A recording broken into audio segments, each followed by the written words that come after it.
your comments into the conversation.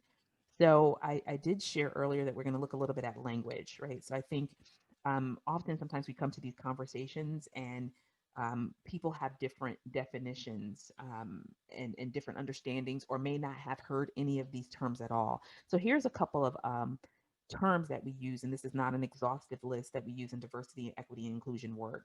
Um, the ones in yellow are the ones that we're going to talk mostly about today, right? Equality versus equity, bias, unconscious bias, and ethnocentrism. And then I just mentioned intersectionality, and we heard a little bit about how ageism shows up. There's also classism, xenophobia, homophobia, transphobia, race, racial identity and racism, ableism, um, gender, sexual identity, expression, gender identity. So these are all terms that we use in this work that really highlight the many ways in which people feel marginalization, oppression, or experience bias and microaggressions. I encourage you, if any of these terms are not familiar to you, to take some time to look at them. You all are operating in a community where many of the students or people you interact with could be holding one or more of these identities. And so you do want to understand how they're moving throughout the world and what their experience in the world is. Um, and so that you understand sort of what they're coming into your communities with, and how you can support them. So, some other terms I'm going to get to in a second. And so when we use the term marginalized communities, what we mean is people affected by implicit bias. And this includes people of color, women, those in the LGBTQIA community, and practitioners of certain religions. So marginalized communities are disadvantaged regarding economic and social and political power. So when we use that term, this is who we're talking about. And that's not to say that people in other communities don't feel marginalized in certain scenarios, but when you look at society as a whole and how our society has operated, there are certain groups who experience this at all different levels, and it really impacts their lives in different ways. So when we refer to marginalized communities, these are the groups that we're talking about. Also, people unconsciously judge others based on social economic status, political affiliation, chosen college, marital status, age, and even size and weight. So I have a colleague who works for another organization where she's developed a curriculum on sizeism to talk about how society oppresses people, and particularly in terms of their body and their weight. So this is what we're talking about when we look at when we say marginalized communities. And what happens is when we talk about this in the context of bias, it really means that there's this inferiority narrative of those particular groups. This dominant story about people in those categories that we see in the media outlets, and they influence how we view people and create this idea of otherness, right? So we talked earlier, we started this conversation off with what does it mean to be human and people. Many of you said about connecting to others, but who we connect to is often um, situated by who we feel is valuable to connect to or worthy of connecting to, and who's a part of our little group, right? And so what we have these ideas about those groups in society, those marginalized groups, and we've disconnected from them. And because we've disconnected from them, we don't really we don't really honor their full humanity, and we don't include them into what it means to be fully seen and included in society. And the media perpetuates that narrative. So I talk a lot about in my full day training about socialization, right? And it's socialization just means what we were taught about ourselves, what it means to be who we are. We're socialized around gender, we're socialized around our race, our ethnicity, our religion. We're socialized and around social economic status, right? And so we're all taught something in our homes. It starts in our homes because our parents are our first teachers. And then our surrounding family, our surrounding community, school, religion, and then that space starts to grow. And we learn something about what it means to be us and what it means to be people who don't look like us. And throughout our lifetime, we get these ideas about who those people are. And often those ideas are negative, and they say that this group of people are inferior to us. That's just what happens. right? And then we all grow up and we operate in that construct. Um, and then as we get older, because we hold those ideas, if we are working in the media, right, that determines how we tell the story about these groups of people, right? That determines how we talk about them, how we value them, right? So those things show up in these places that we continue to see as we become older, right? So they grow outside of just our homes and our communities and our churches. We see them in the media. And so some of the examples are how we portray black men in the news and entertainment as the role of athlete or criminal. It's like this two identities you either hold when you see them on TV. It's far and few between where you see black males in other roles outside of being a criminal or an athlete. And what that contributes to is what Murdoch's vicious cycle, where we have a specific we have a specific experience with someone, and we relegate them to a particular status, and then we build prejudiced attitudes towards them, and then we discriminate against them, right?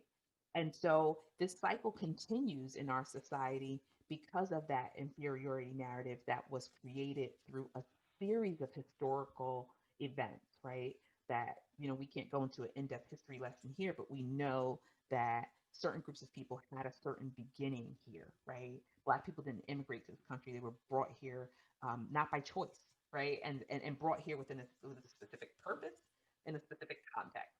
And then everything after that, as they've tried to gain their liberation, has been met with opposition, not just on an individual level, but on a larger societal level as well, has played out into our policies and our politics, right? And so that is that is what's happened here. And so part of the narrative that you see in the media really comes from how over time we've constructed this particular idea of people of color or people in the LGBTQIA community or people of a lower social economic status, and that cycle continues. And that cycle really has contributed to the biases and beliefs that we hold about those groups of people. And they influence our actions and our understandings, and we make decisions in an unconscious way. So Kalita shared a scenario earlier, right? So the identity she holds as a Black woman in this space with all white males made her feel overlooked and unseen. And she doesn't think it was intentional. However, what we do understand from the science is that because the way that they have been socialized about probably women of color makes it easy for them to overlook her and dismiss her, because it's like she doesn't have much value or anything to say. And the processes are subtle and they're developed through experiences, whether actual or perceived. So sometimes we don't even have any direct information, right? We don't have a direct experience with another person who identifies in that category. But the media has told us something, or someone in our family has told us something, someone in our church has told us something about these groups of people. And so we use that information to behave with towards that other group of people in a certain way. And they're a direct reflection of how we've been socialized, with whom we interact, and what we've seen and what we've been told. So that's how implicit bias works, right? We're socialized with a particular idea about certain groups of people. They're often negative, right? When they happen, they're often negative. We're never socialized around these dominant narratives of positive stuff when it comes to people of color or people in the LGBTQIA community. They're often negative, and they lead to these ways in which we behave towards other people. And sometimes they're in unconscious ways. um, when I do this training in a longer time frame, we really go through how your brain processes information, and is taking in information, and what it's using to make decisions in the moment. And there's a scenario I always use about driving home, and I don't know if you've ever experienced this, but I've driven home and then I've gotten there and I'm like, how did I get here? And that's because I'm processing that whole thing unconsciously. And I came to the right destination, right? But I actually can't recall like how I left point A to point B because I just do it, right? And so we're making decisions in the moment all the time, and we're not always actively processing the decisions that we're making. And that's exactly how implicit bias works. So the bias, how it's defined, is a favor or a prejudice that is preconceived or unreasonable for or against a person or thing, usually in a way that is unfair, that can lead to hostile feelings towards a social group, right? So this picture here shows sort of this iceberg effect, right? And so on the public, the conscious part of how biases show up is words, behavior, style, and tone. But privately, it's from self-esteem, attitudes, beliefs, values, principles, fears, upbringing, culture, rituals, education, experience, and history. So the explicit is at the very conscious level.